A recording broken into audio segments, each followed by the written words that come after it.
तीसरा श्लोक, अश्रद्धाना पुरुषा धर्मस्य अस्य परंतप अप्राप्य माम निवर्तन्ते मृत्यु संसार वर्तमनि। तो इसका अर्थ है कि हे अर्जुन, परम तपस्वी अर्जुन, कहाँ तपस्या की उन्होंने, लेकिन भगवान उनको क्या कह रहे हैं, परम तपस्वी, परंतप।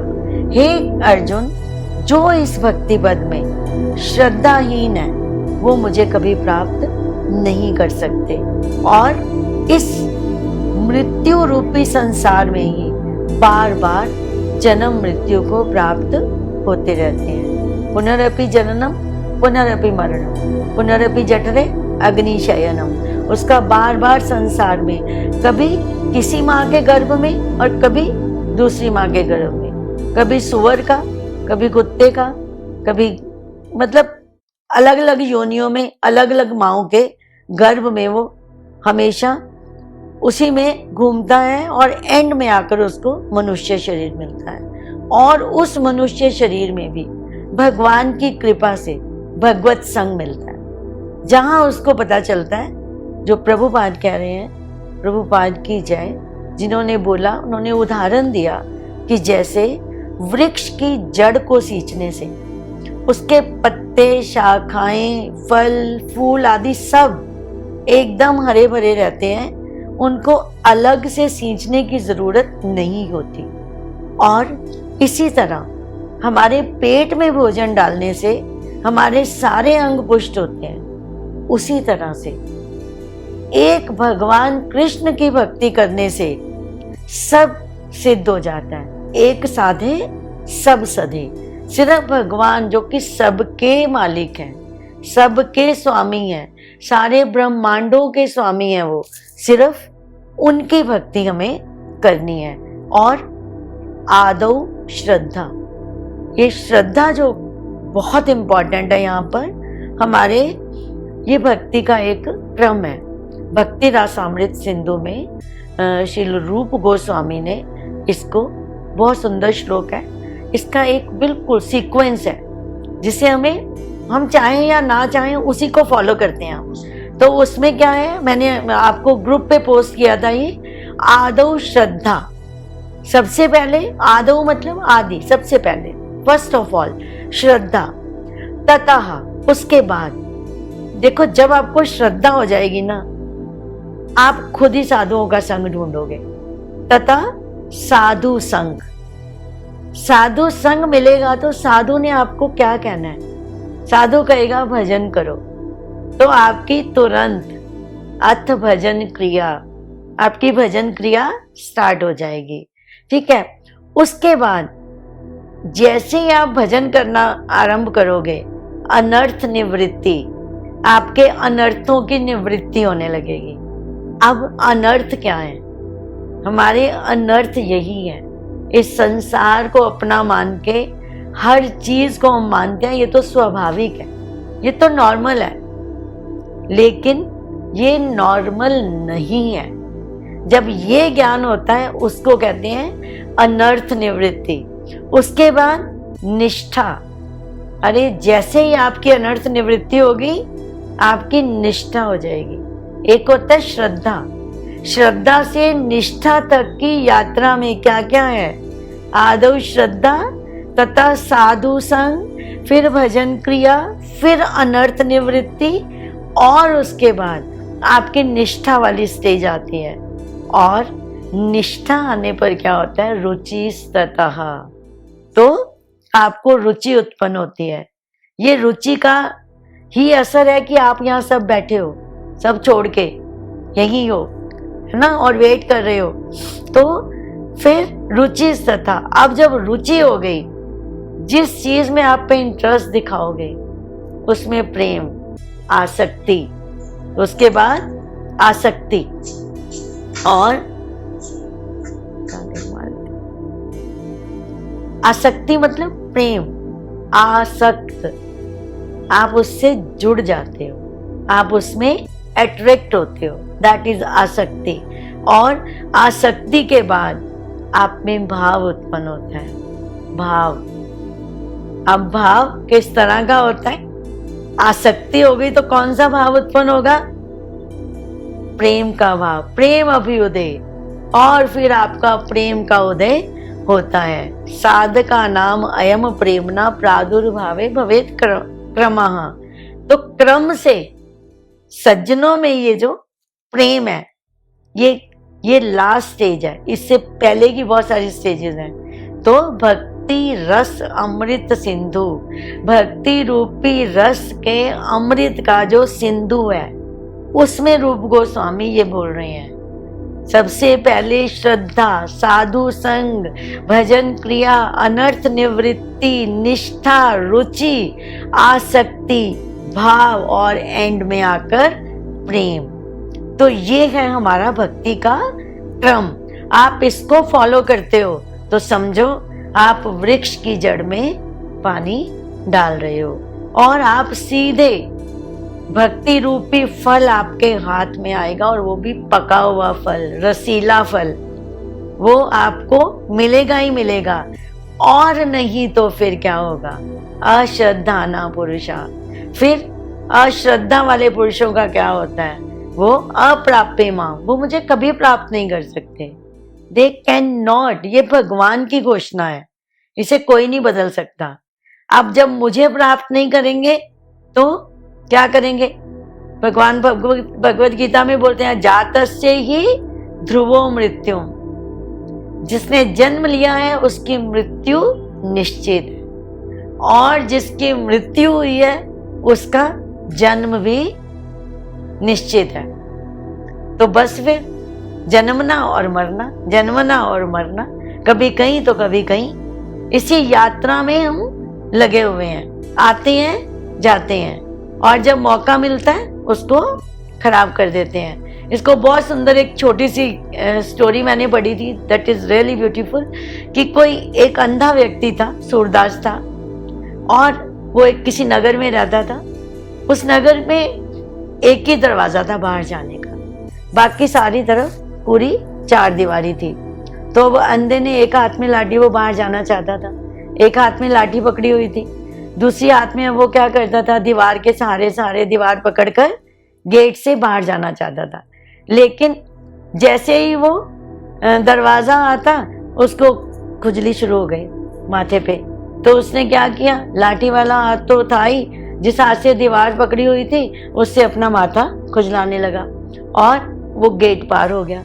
अब जब गेट पार हो गया और उसने फिर से दीवार को पकड़ना शुरू किया, दीवार पकड़ी, और इस तरह से जब भी गेट आता उसको कहीं ना कहीं खुजली शुरू हो जाती।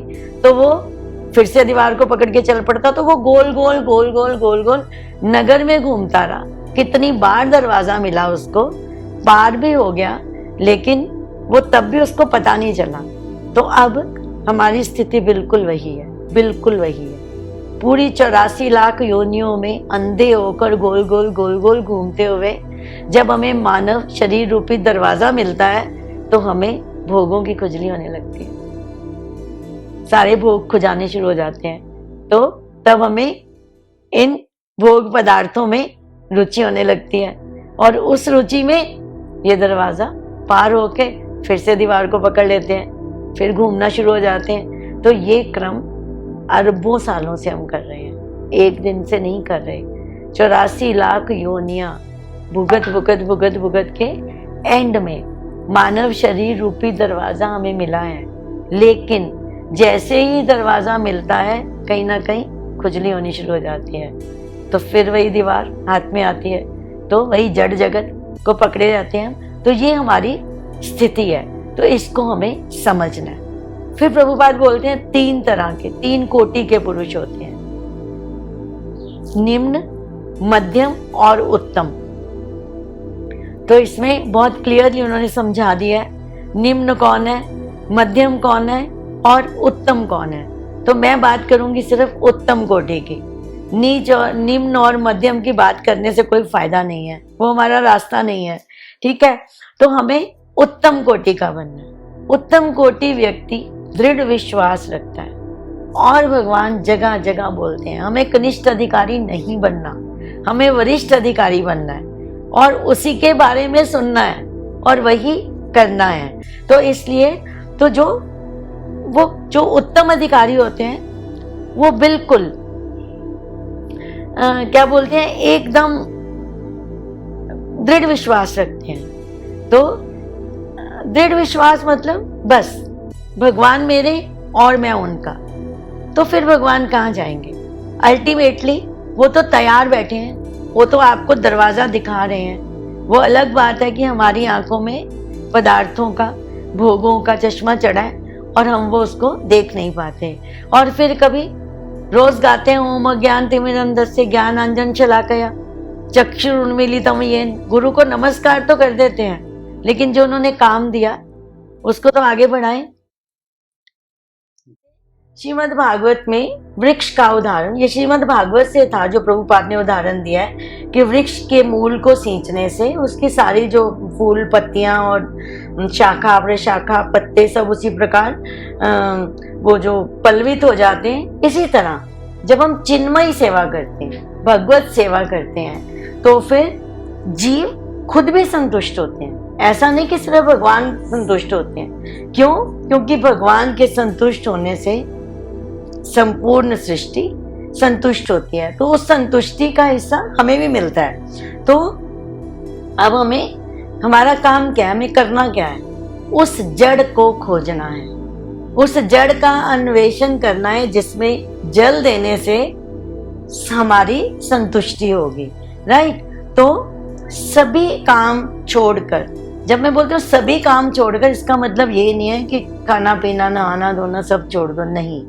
सब काम मतलब सारे जो सांसारिक भोग पाल रखे हैं उनसे विरत होकर भगवान की सेवा करना ही हमारा कर्तव्य है। तो सभी कार्य त्याग कर भगवान की सेवा करने वाले लोग कितने होते हैं? बहुत कम। तो इसलिए प्रभुपाद बोलते हैं कि 3 प्रकार के मनुष्य हैं। सबसे पहले कनिष्ठ, निम्न स्तर का जो व्यक्ति होता है वो क्या करता है? प्रभुपाद ने बताया कि हम देखते हैं वो खूब लग के भगवान की सेवा करता है, लेकिन उसके बदले में उसको कुछ चाहिए होता है, और जैसे ही उसका वो कार्य पूर्ण हो जाता है वो पुराना वापस अपनी पुरानी दिनचर्या पे लौट आता है। मतलब काम खत्म और भगवान भी खत्म, उसके बाद कुछ नहीं। ये सबसे निम्न स्तर का व्यक्ति है। ठीक है? और मध्यम अधिकारी क्या होते हैं? मध्यम जो होते हैं, मध्यम कोटि के लोग, वो भगवान की सेवा करते हैं, उनको विश्वास भी होता है, लेकिन साथ साथ वो सांसारिक भोगों को भी भोगते हैं। तो वो दोनों तरफ रहते हैं, ना वो इधर के ना उधर के, वो वाले अधिकारी होते हैं। राइट? लेकिन जो उत्तम कोटि के लोग होते हैं, जो जिनको हम भक्त श्रेणी में, जिनके लिए भगवान बोलते हैं कि यद गत्वा न निवर्तन्ते तद्धाम परमम मम, वहां जाने के अधिकारी कौन है? तो वहां जाने के अधिकारी वही हैं जिन्होंने जड़ से नाता तोड़ा है, तभी तो वो चेतन से जोड़ेंगे। ऐसा तो है नहीं कि 2 जगह जुड़े रहो, 2 नाव में पांव रखने से तो आप किधर के भी नहीं रहोगे। तो जब आपको नाता तो एक से ही रखना पड़ेगा। तो ये वो अधिकारी हैं जिनका नाता एक से ही है। एक से मतलब उनका जो संबंध है वो स्वधर्म से है, स्वधर्म। और जो दूसरी कोटि के लोग हैं वो हैं परधर्म में आसक्त। अब स्वधर्म और परधर्म क्या है? स्वधर्म है आपके जो स्वरूप का धर्म, परा, जो अंदर जीव बैठा है जिसे आप नहीं देख सकते, उसकी आत्मा के रूप में परमात्मा बैठे हैं, उसको भी नहीं आप देख पा रहे, तो उससे नाता, उससे जो संबंध है वो चित्त संबंध है, चिन्मय संबंध है। लेकिन हमारा संबंध जड़ से है, तो इसलिए हम उस चित्त को नहीं दे सकते। इसलिए उसको बोलते हैं वो स्वधर्म नहीं है, वो परधर्म है। मतलब परधर्म जड़ जगत, स्वधर्म हमारा अपना चेतन तत्व।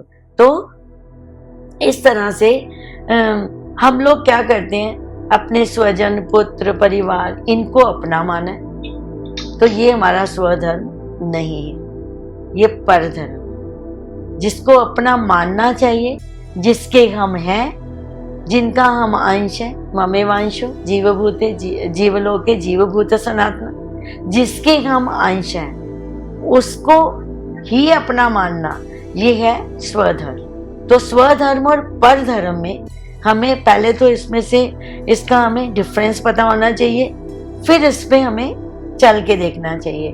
तो इस धर्म के ज्ञान पर जो श्रद्धा नहीं रखते, इस धर्म मतलब स्वधर्म, और स्वधर्म का ज्ञान भगवान दे रहे हैं, देते आ रहे हैं। 7वें अध्याय में, 8वें अध्याय में, 9वें अध्याय में इसको और इलैबोरेट कर रहे हैं। तो इस स्वधर्म को छोड़कर जब हम कुछ और करते हैं तो वो परधर्म है। ठीक है, तो श्रद्धा होनी चाहिए स्वधर्म पर और हो गई है परधर्म पर। तो परधर्म पर श्रद्धा रखने वालों के लिए भगवान ने दूसरी लाइन कही है, अप्राप्य मां निवर्तन्ते। वो कभी भी मुझे प्राप्त नहीं कर पाएंगे, और मुझे प्राप्त नहीं करेंगे तो फिर क्या करना पड़ेगा? निवर्तन, बार बार फिर उनको यहीं पर लौटना पड़ेगा। सब देश काल संपूर्ण वस्तुओं में हमेशा विद्यमान और सभी को नित्य प्राप्त, मतलब भगवान ऑटोमेटिकली सबको प्राप्त है, क्योंकि भगवान हमारे अंदर हैं। लेकिन उनको प्राप्त ना करके हम इस मृत्यु रूपी संसार में लौटते हैं, फिर जाते हैं, फिर आते हैं, क्योंकि मृत्यु हुई तो जन्म लेना ही है, जन्म हुई तो मृत्यु होनी ही है। तो इसलिए ये हमारा चक्र जो है वो बंद नहीं होता। क्यों? क्योंकि हम स्वधर्म और परधर्म को नहीं समझते। तो इसको समझना बहुत ज्यादा जरूरी है। मेरा अपना धर्म क्या है और मैं कौन से धर्म, धर्म मतलब कर्तव्य, धर्म का मतलब यहाँ रिलीजन बिल्कुल नहीं है। धर्म का मतलब है कर्तव्य, हमारा जो फर्ज है, हमारा जो करना चाहिए, हम वो ना करके हम कहीं और उलझे हुए हैं। ठीक है, तो हम जिस भी योनि में जाते हैं, अब देखो ये सिस्टम क्या है भगवान का, बहुत ही अजीब सा सिस्टम है, आश्चर्यजनक है। जिस योनि में हम जाते हैं उसी को अपना मान लेते हैं, उसी जिसने जन्म दिया उसी को अपनी माँ मानेंगे। जिस जन्म में है, जिस योनि में है, जो उसका धर्म है वही करेंगे, उस योनि का, उस शरीर का धर्म। सुअर की योनि में मल खाना काम है, वो करेंगे। गधे की योनि में भार ढोना काम है, वही करेंगे, उसी को अपना मानेंगे। ठीक है, तो ये क्या है कि उसमें कुछ भी वस्तु, काल, परिस्थिति, इसका कोई मतलब नहीं है, वो है स्वधर्म। ठीक है, तो ये जो स्वधर्म है इसका ज्ञान सिर्फ इस मानव योनि में हो सकता है, बाकियों में तो हो ही नहीं सकता, चांस ही नहीं है कोई होने का। तो अब भगवान बार बार हमें बोलते हैं कि आप उच्च से उच्च भोग भूमियों में चले जाओ, फिर भी क्षीणे पुण्य मर्त्य लोकम विशंति। भैया जैसे ही पुण्य क्षीण हुए धक्का मार दिए जाओगे, जाओ भाई बैलेंस खत्म। बैंक में पैसे नहीं है तो जितने भी चक्कर लगा लो बैंक के, आपको पैसे मिलेंगे थोड़ी ना। तो इसी तरह से आपके पुण्य जब तक भी हैं, जितने भी हैं, क्षीण होते ही आपको पुनः यहाँ पर लौटना होगा। अब इसको कितनी जगह भगवान बोल चुके हैं। 8वां अध्याय हमने पढ़ा, उसके 16वें श्लोक में बड़ी क्लियरली बोला, आप खोल के देख सकते हो अगर आपको याद नहीं है श्लोक। ब्रह्म भुवन लोका पुनरावर्तिनो अर्जुन माम उपेत्य तु कौन्तेय पुनर्जन्म न विद्यते। कहते हैं कि ब्रह्मलोक तक, ब्रह्मलोक कितना उच्च लोक है, अच्छे से अच्छे वहां पे भोग हैं भोगने को। वैकुंठ मतलब कि कहीं भी चले जाओ आप उच्च लोकों में, आपको खूब भोग है भोगने को, लेकिन कब तक? उनका भी अंत है, और उनका अंत होने पर दोबारा यही मिलोगे। और इसी तरह 8वें के 25वें श्लोक में 2 गतियां बताई हैं, शुक्ल गति और कृष्ण गति। तो ये 25वें श्लोक में उस गति का वर्णन है। धूमो रात्रि तथा कृष्णा क्षण मासा दक्षिणायन तत्र चांद्रमस ज्योति योगी प्राप्य निवर्तते। आप सोच के देखो हमारी स्थिति क्या है। चंद्रलोक तक जाकर भी योगी को वापस यहीं आना पड़ेगा। क्या मिला, क्या फायदा हुआ? हमने इस मानव शरीर का क्या फायदा ले लिया? फिर से तो वहीं आगे गिरे पड़े। तो भक्ति योग, हमें भक्ति योग से जुड़ना है। इसीलिए मैं कह रही थी कि मैं सिर्फ उत्तम प्रकृति को ही डिस्कस करना चाहती हूँ, मैं उधर जाना ही नहीं। बोलते हैं ना, जिधर जाना नहीं उसका रास्ता क्यों पूछना, हमें उसके बारे में जानना भी क्यों है? क्योंकि हमारा लक्ष्य, हमने अपना लक्ष्य सिद्ध रखना है। ये है मेरा लक्ष्य, उसके बीच में क्या है मुझे नहीं देखना। तो ब्रह्मलोक भी it is like a station, वो बीच में एक स्टेशन है। चंद्रलोक एक स्टेशन है, लेकिन कुछ लोग उतर जाते हैं, कुछ ढीठ होते हैं, हमें भगवत धाम ही जाना है, तो वो भगवत धाम के लिए ही कोशिश करते हैं। और उसके बाद इसी 9वें अध्याय के 21वें श्लोक में बोला है भगवान ने, तेतम भुक्त्वा स्वर्गलोकम विशालम क्षीणे पुण्य मर्त्य लोकम विशंति। ये बहुत अमेजिंग श्लोक है जो मैं बार बार याद करवाता है कि हमें सिर्फ भगवान की भक्ति करनी है। और भगवान यही कह रहे हैं कि मुझे प्राप्त किए बिना मनुष्य जहां भी जाएगा वहां से वो वापस लौटेगा ही। और वापस लौटेगा इसका मतलब क्या है? फिर पैदा होगा, फिर मरेगा। उसकी मुक्ति तभी है जब वो मेरे धाम में आएगा, नहीं तो वो उसको बार बार आना जाना ही पड़ेगा। और मृत्यु संसार वर्तमनी, ये संसार के रास्ते पर तो मरना ही मरना है। इस संसार में और कुछ है ही नहीं। ये संसार विनाशी, इसकी हर वस्तु विनाशी। इसमें एक चीज बता दो कि आप कहोगे, हम बोलते हैं वियर टीयर होता है, हर चीज का एक सीमा होती है, उसका एक निश्चित समय होता है, समय आने पर उसको नष्ट होना ही है। ये सिर्फ संसार में होता है, ये भगवत धाम में नहीं होता। भगवत धाम में सब चिन्मय स्वरूप है। एक बार वहां चले गए तो यद गत्वा न निवर्तन्ते, वहां जाके आपको बिल्कुल लौटना नहीं पड़ेगा। तो कौन मूर्ख है, कौन मूर्ख है जो हजारों करोड़ों अरबों वर्षों तक ये इन योनियों में घूमना चाहेगा, जब उसे पता चल गया कि मैं उससे छूट सकता हूँ। 12वें अध्याय का 7वां श्लोक बहुत सुंदर है। एक बार सब उसको निकाल के उसको मतलब आप उसको पढ़ो कि भगवान क्या कहते हैं उसमें। 12वां अध्याय भक्ति योग है। धीरे धीरे हम वहां तक पहुंचेंगे, भगवान हमें जरूर पहुंचाएंगे। तो अभी फिलहाल 12वें का 7वां श्लोक है, बहुत सुंदर। तेषामहं समुदरता मृत्यु संसार सागरात भवामि न चिरात पाठ मया अवेशित चेतसा।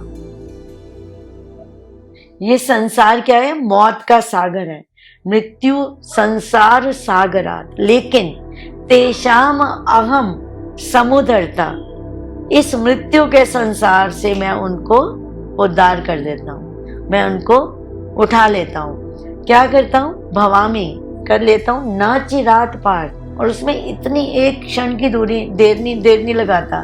क्यों? मया अवेशित चेतसाम। अब उसमें शर्त क्या है?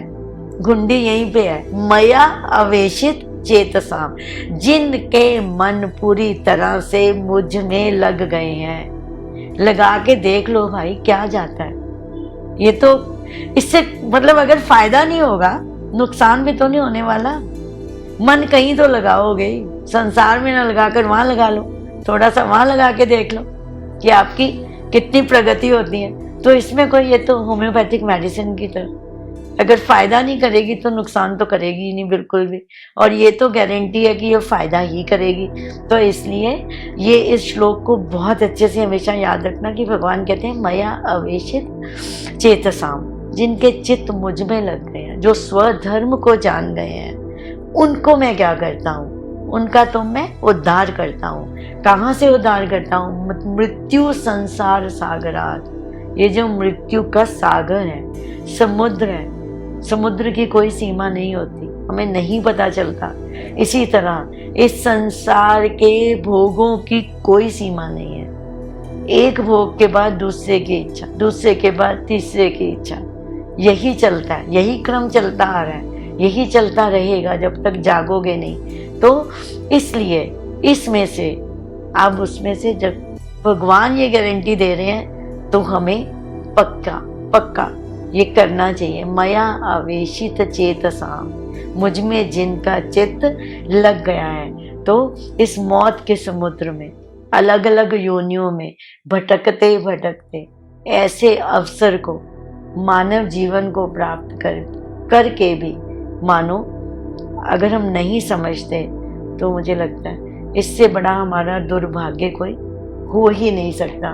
तो अगर अपना उद्धार करना है, और भगवान कितने दयालु हैं। 16वें अध्याय का 20वां श्लोक है, वो भी बहुत अच्छा है। भगवान असुरों को भी कहते हैं, जिनके आसुरी भावम आश्रिता, जो बिल्कुल नीच गिरे हुए इंसान है, उनके लिए भी भगवान क्या बोल रहे हैं, आसुरीम योगिम आपन्ना मूढ़ा जन्मनी जन्मनी, क्या करते हैं, माम प्राप्य एव कौन्ते ततो यान्ति अधमाम गतिम। वो कौन सी, अप्राप्य माम, मुझे प्राप्त ना होकर, अर्थात मनुष्य मात्र को केवल भगवत भक्ति का अधिकार है, और वो इस अधिकार उनको, जैसे हम अपने माता पिता के धन संपत्ति के अधिकारी होते हैं, इसी तरह हम भगवान के उत्तराधिकारी हैं। भगवान हमें देना चाहते हैं, लेकिन आसुरी योनि मापन्ना, जो आसुरी भावों के साथ उत्पन्न हुए हैं, वो क्या करते हैं, वो भगवान की ओर बिल्कुल सन्मुख नहीं होते। और फिर क्या होता है, जन्मनी जन्मनी, जन्मों जन्मों तक, एंड में क्या होता है, वो अधम गति में जाते हैं। फिर उनके लिए इसी अध्याय में श्लोक बोल रहे हैं भगवान, अपि चेत सुदुराचारो भजते माम अनन्य भाग साधुरेव समंतव्या सम्यक व्यवस्थित हो ही साधु। उसके बाद उनको भी तसल्ली दे रहे, कहते मैं तो तुम्हारा भी उद्धार करना चाहता हूँ, तुम्हें मानव योनि दी, तुम असुर से असुर हो, गिरे से गिरे हो, लेकिन तब भी दुराचारी से दुराचारी व्यक्ति भी यदि माम अनन्य भाग, मुझे अनन्य होकर मेरा चिंतन करता है, तो उसको साधु ही मान लेना चाहिए। अब आप ये मत बोलिए, ये मत समझना कि हाँ हम तो पाप करते नहीं, उसके बाद भगवान की शरण में चले जाएंगे, तब आप जा नहीं पाओगे, बिल्कुल नहीं जा पाओगे। लेकिन भगवान बहुत दयालु है, वो आपको बार बार चेताने के लिए कि कैसे भी हो आप, माँ भी तो बच्चा कितना भी गंदा हो अपने गले से लगा लेती है, वो तो देखती नहीं है मिट्टी से भरा है कि मल से भरा है, उठा के उसको चूमती चाटती है, नाक बह रहा है तो भी अच्छा लगता है। दूसरा कोई घृणा कर सकता है, लेकिन माँ कभी नहीं करती। इसी तरह से भगवान भी हमसे कभी घृणा नहीं करते, देरी हमारी तरफ से है। तो इसी तरह से 4वें अध्याय का 36वां श्लोक है, मतलब भगवान कहाँ कहाँ आपको श्रद्धा युक्त करना चाह रहे हैं। आप देखिए, अपि चेतसि पापेभ्यो सर्वेभ्यो पापकृत्तमा सर्वम ज्ञान प्लवन्नैव वृजिनम संतरिष्यसि, कि यदि पापी से पापी व्यक्ति भी सर्वेभ्यो पापकृत्तमा, सारे पापों की उसने हदें पार कर दी हैं, इतना पापी है, फिर भी वो इस ज्ञान रूपी, कौन सा ज्ञान, इदम तु ते गुह्यतमम् प्रवक्ष्यामि अनुसूयवे ज्ञान विज्ञान सहितम यत् ज्ञात्वा मोक्षस्य अशुभात्, वो भी अशुभ से छूट जाएगा। क्यों छूट जाएगा, राज विद्या राजगुह्यम पवित्रम इदम उत्तमम प्रत्यक्षवगमम धर्म्यम सुसुखम कर्तुम अव्ययम, क्योंकि ये ज्ञान ही ऐसा है। तो यहाँ कहते हैं ज्ञान रूपी नौका से पापी से पापी व्यक्ति भी इस संसार सागर से पार हो जाएगा। क्यों पार हो जाएगा, क्योंकि उसका उद्धार करता मैं हूं, क्योंकि उसने मेरी शरण ली है, वो किसी और की शरण में नहीं है, वो मेरी शरण में है। तो इस तरह से जब हम ये जीव परमात्मा का अंश है, उसे तब तक शांति नहीं मिल सकती जब तक वो अपने वास्तविक घर में नहीं पहुंच जाता। अपने पिता के घर में नहीं पहुंचोगे तो शांति नहीं मिलेगी। इसलिए भगवान का धाम ऐसा है जैसे कहीं से भी यात्रा, कितनी भी यात्रा करके आ जाओ, कितने 5 स्टार होटल्स में आप रुक के आ जाओ, लेकिन आपका भले ही 2 कमरे का घर हो, आपको घर आके जो शांति मिलती है, हमें भी परम धाम जाकर, और फिर उस घर से हमें कहीं जाना नहीं होता। हम यात्रा पे निकले, अपनी मर्जी से निकले, यात्रा समाप्त करके आए तो हुआ कि ओ शुक्र है अपने घर पहुंचे। तो यकीन मानिए भगवान का जब परम धाम प्राप्त होगा तो हमारी ये यात्रा बिल्कुल समाप्त हो जाएगी और फिर वहाँ से कभी वापसी नहीं होगी। तो बहुत सारे श्लोक हैं जिसमें भगवान ने अपने धाम का वर्णन किया कि जहाँ जाकर आपका लौटना नहीं होगा। आप नोट कर लो, मैं श्लोक बताती हूँ, आप खाली टाइम में इनको ज़रूर देखना। 4थे अध्याय का 9 श्लोक है, 4th का 9, 5th का 17, 8वें का 21, 15th का 4 और 15th का 6। इनको खोल के देखिए कि इसमें हमें क्या मैसेज मिल रहा है। ठीक है, तो अब बहुत समझने वाली बात ये है कि हम भले किसी भी योनि में हैं, लेकिन भगवान चर अचर सबके अंदर परमात्मा रूप में स्थित है। परंतु फर्क क्या है, जो मनुष्य से इतर योनियां हैं, मनुष्य के अलावा जो योनियां हैं, उसमें विवेक की जागृति नहीं रहती। अगेन आई विल से कि वो भोग योनियां हैं, विवेक की जागृति सिर्फ मनुष्य योनि में रहती है। क्यों? क्योंकि ये योग योनि है। भगवान अपने से जुड़ने का हमें ये अवसर देते हैं और ये बिल्कुल उनकी अहेतुकी कृपा है कि वो हमें अवसर देते हैं। तो दूसरी योनियों में विवेक जागृत नहीं होता तो हम भगवान को पहचान भी नहीं सकते, हम उनका ज्ञान भी प्राप्त नहीं कर सकते। केवल मनुष्य योनि में ही ऐसे साधन है, सत्संग है, स्वाध्याय है, भक्ति है, जिसके द्वारा हम उन्हें जान सकते हैं। अतः इस योनि में हमें ये अनुभव होना संभव है, भगवान कौन है, भगवान कहाँ रहते हैं, हमें उनसे कब मिलना है, कैसे मिलना है और भगवान के साथ हमारा क्या संबंध है। ये सारे जो प्रश्न हैं, इनके उत्तर केवल मनुष्य योनि में ही हम ढूंढ सकते हैं और इन पर चल के हम इसका लाभ भी उठा सकते हैं।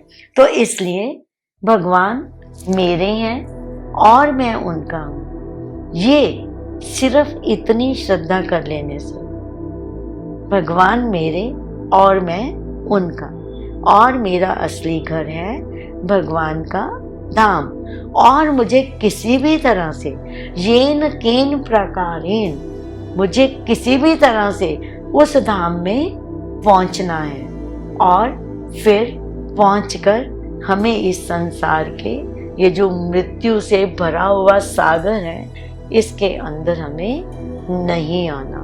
ये दृढ़ निश्चय हमें करना होगा। तो फिर ये जो 2nd लाइन है, अप्राप्य मां, मुझे प्राप्त ना करके वो इस संसार के मार्ग पर आते जाते रहते हैं, तब ये हम इसको पार कर पाएंगे। क्यों जी? हरे कृष्णा।